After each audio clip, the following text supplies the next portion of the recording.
Hej, hvad laver du? Den er væk. Jeg har mistet masken. Hvad? Tabte du den? Du tabte den. Det var min eneste chance for at finde min søn. Nu er den væk. Hvad så, din lille surmule fyr? Når livet bliver for trist, ved du så, hvad du bare skal? Jeg vil ikke vide, hvad jeg bare skal. Bare svømme, bare svømme, bare svømme, svømme, svømme. Ud i det blå. Kom, svøm, svøm. Dory, ikke synge. Haha, jeg Dory. elsker at svømme.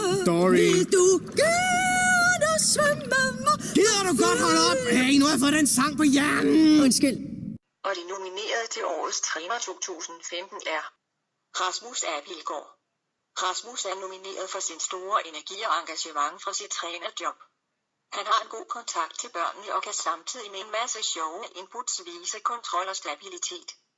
Rasmus er altid vel forberedt og kreativ. Det er altid sjovt at være svømmer på hans hold, siger svømmerne selv.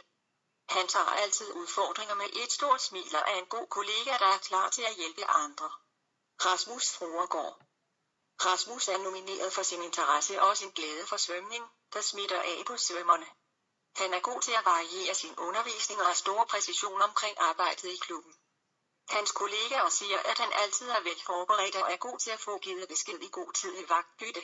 Der er altid god stemning på holdene, når blot Rasmus er til stede. Jannik Thielemann. Jannik er nomineret for sit store arbejde med voksenafdelingen, der i 2015 har stået over for en strukturændring. Der er kommet indhold i undervisningen, og det har givet en masse nye medlemmer. Jannik skaber altid smil, og hans glæde samt interesse for svømning gør ham god til at lære fra sig. Han er ligeledes god til at skabe stemning i trænerteamet og hjælper til, når der er brug for det.